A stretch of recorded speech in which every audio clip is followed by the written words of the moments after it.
नमस्कार। मैं डॉक्टर चंदा केसवानी, सह-आचार्य राजनीति विज्ञान विभाग, एसपीसी राजकीय महाविद्यालय अजमेर। पिछले वीडियो में हमने बीए पार्ट 3 के सेकंड पेपर इंटरनेशनल रिलेशन में भारत पाकिस्तान संबंधों में विभाजन से उत्पन्न क्या क्या समस्याएं हुई थी, उनमें से कुछ समस्याओं का अध्ययन किया था। आज हम कश्मीर विवाद पर चर्चा करेंगे। कश्मीर विवाद, जो कि हम सभी जानते हैं कि कश्मीर की समस्या ऐसी समस्या है जो कि दोनों देशों के बीच एक ज्वालामुखी की तरह है और जो समय समय पर अपना लावा उगलती रहती है। कश्मीर की समस्या भारत और पाकिस्तान के बीच सबसे उलझी हुई समस्या है। स्वतंत्रता के बाद जहाँ भारत और पाकिस्तान दो नए राज्य बने, वहीं देशी रियासतें स्वतंत्र हो गई, तो ब्रिटिश सरकार ने घोषणा कर दी कि देशी रियासतें अपनी इच्छानुसार भारत अथवा पाकिस्तान में विलय हो जाएं। अधिकांश रियासतें भारत और पाकिस्तान में मिल गई, कोई समस्या उत्पन्न नहीं हुई। लेकिन भारत के लिए हैदराबाद और जूनागढ़ ने अवश्य समस्या उत्पन्न कर दी, जिन पर हम चर्चा कर चुके हैं और वह शीघ्र हल भी हो गई। कश्मीर की स्थिति कुछ विशेष प्रकार की थी। ये भारत की उत्तर पश्चिमी सीमा पर स्थित है, जो कि दोनों को जोड़ता है, भारत और पाकिस्तान को। वहाँ की जनसंख्या का बहुसंख्यक भाग मुस्लिम धर्मी था, लेकिन वहाँ का शासक एक हिंदू राजा था।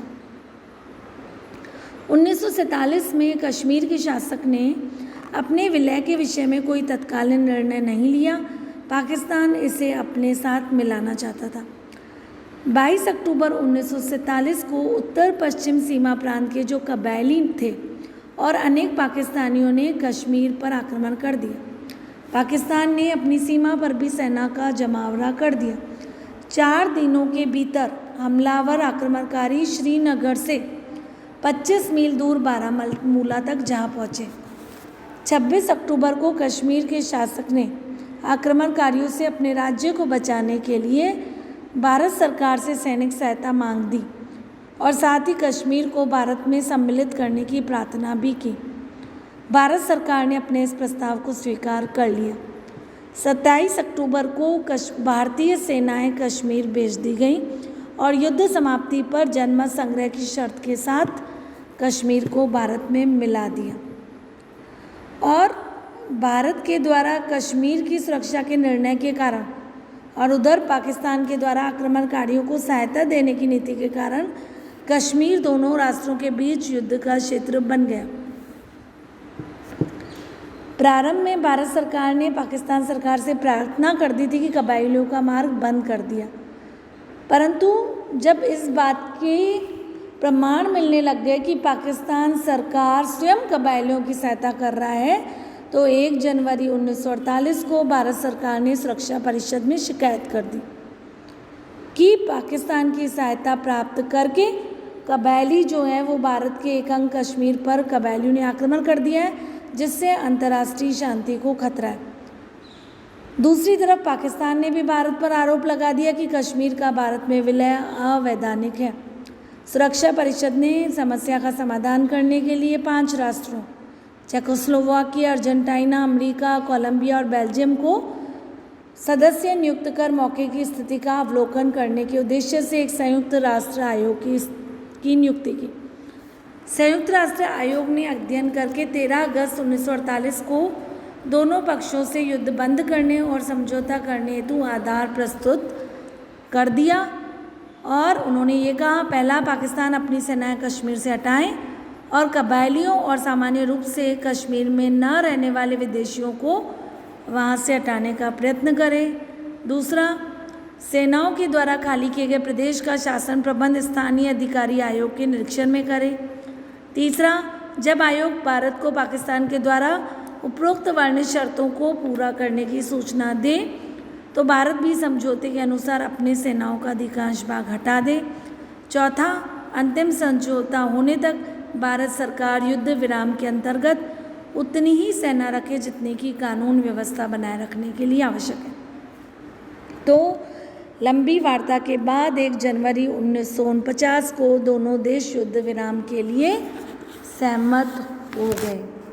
लेकिन ये समस्या चलती रही भारत और पाकिस्तान की, और कश्मीर एक तनाव का केंद्र बना रहा। 1965 में कच्छ के रण को लेकर भारत और पाकिस्तान के बीच दोबारा संघर्ष हो गया। पाकिस्तान सेना की 2 टुकड़ियां भारतीय क्षेत्र में आ घुसी और कच्छ के कई भागों पर अधिकार कर दिए। कच्छ के रण के उत्पात के साथ साथ पाकिस्तानियों ने कश्मीर पर भी घुसपैठ आरंभ कर दी।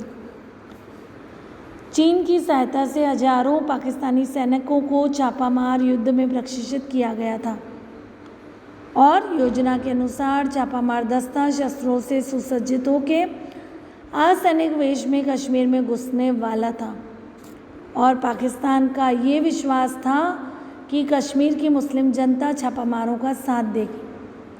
किंतु ये विश्वास असत्य सिद्ध हुआ और 4-5 अगस्त 1965 को हजारों पाकिस्तानी छापामार कश्मीर में घुस गए, और कश्मीर पाकिस्तानी घुसपैठों को देखते हुए भारत सरकार ने उन स्थानों पर अधिकार करने का निर्णय लिया जहां से होकर पाकिस्तान घुसपैठिए कश्मीर के भारतीय हिस्से में आ गए। तो पाकिस्तान की नियमित सेना ने जब अंतर्राष्ट्रीय सीमा रेखा को पार करके भारतीय भूभाग पर आक्रमण कर दिया तो युद्ध प्रारंभ हो गया, और 4 सितंबर 1965 को सुरक्षा परिषद में एक प्रस्ताव पास करके भारत और पाकिस्तान दोनों से अपील की कि वे युद्ध समाप्त कर दें। तो 22 सितंबर 1965 को दोनों देशों ने युद्ध बंद कर दिया, और 4 जनवरी 1966 को सम्मेलन प्रारंभ हुआ जिसमें सोवियत संघ के प्रयत्नों के फलस्वरूप 10 जनवरी 1966 को ताशकंद समझौते पर हस्ताक्षर हुआ, जिसमें भारत की ओर से लाल बहादुर शास्त्री और पाकिस्तान के राष्ट्रपति अयूब खान ने इस समझौते पर हस्ताक्षर किए। पहला ये समझौता था कि दोनों पक्ष ये प्रयत्न करेंगे कि भारत और पाकिस्तान अच्छे पड़ोसियों के संबंध निर्मित करेंगे और बल प्रयोग का सहारा नहीं लेंगे। दूसरा ये था, दोनों देशों के सभी सशस्त्र सैनिक 25 फरवरी 1966 के पूर्व उस स्थान पर वापस चले जाएंगे जहां वे 5 अगस्त 1965 से पूर्व थे। तीसरा, दोनों देश एक दूसरे के आंतरिक मामले में हस्तक्षेप नहीं करेंगे। चौथा, दोनों देशों के बीच राजनीतिक संबंध सामान्य रूप से स्थापित होंगे और आर्थिक और व्यापारिक संबंध भी स्थापित होंगे। अगला था कि दोनों देश युद्ध बंदियों का प्रत्यावर्तन करेंगे और संधि से संबंधित मामलों पर सर्वोच्च स्तर और अन्य स्तरों पर मिलते रहेंगे। इस तरह 1965 में ताशकंद समझौता हुआ, लेकिन 1971 में पुनः भारत पाक युद्ध हो गया था। क्यों हुआ? पूर्वी पाकिस्तान बांग्लादेश में असंतोष बढ़ रहा था और शेख मुजीब के नेतृत्व में बांग्लादेश क्षेत्र में स्वायत्तता का आंदोलन प्रारंभ हो गया और पूर्वी पाकिस्तान पूर्णतः मुजीब के साथ था। उस समय पाकिस्तान राष्ट्रपति याहिया खान ने बंगालियों पर अत्याचार करना शुरू हो गया था और पूर्वी बंगला के अत्याचारों से घबराकर बंगाली घर बार छोड़कर भारत की सीमा में प्रवेश करने लगे। 10,000 शरणार्थी प्रतिदिन भारत आने लग गए। जब इन शरणार्थियों की संख्या 1 करोड़ पहुंच गई तो 2 दिसंबर 1971 को पाकिस्तानी वायुसेना ने भारत के हवाई अड्डों पर बमबारी कर दी, जिससे 4 दिसंबर 1971 को भारतीय सेना ने जवाब दिया और 16 दिसंबर 1971 को ढाका में एक सैनिक समारोह में जनरल नियाजी ने भारत के लेफ्टिनेंट जनरल जगजीत सिंह अरोड़ा के सम्मुख आत्मसमर्पण कर दिया। इनके साथ 93,000 सैनिकों ने भी हथियार डाल दिए तो बांग्लादेश स्वतंत्र हो गया। भारत ने एक तरफा युद्ध विराम कर दिया और पाकिस्तान में जनरल याहिया खान के स्थान पे सत्ता जुल्फ़िकार अली भुट्टो के हाथ में आ गई और जुल्फ़िकार अली भुट्टो और श्रीमती इंदिरा गांधी के मध्य पत्र वार्ता हुई और 3 जुलाई 1972 को दोनों देशों के बीच समझौता हुआ, जिसे कि शिमला समझौता कहते हैं। शिमला समझौता की भी काफ़ी आलोचना हुई और भारत के सैनिकों ने युद्ध में जिस मैदान को जीता था, भारत की कूटनीति से शिमला में वो खो दिया। इस प्रकार शिमला और ताशकंद समझौते हुए थे। तो भारत पाकिस्तान के बीच कश्मीर समस्या एक महत्वपूर्ण समस्या थी। अन्य क्या समस्याएं हैं इनका हम अध्ययन कल करेंगे, कल वाले वीडियो में करेंगे। धन्यवाद।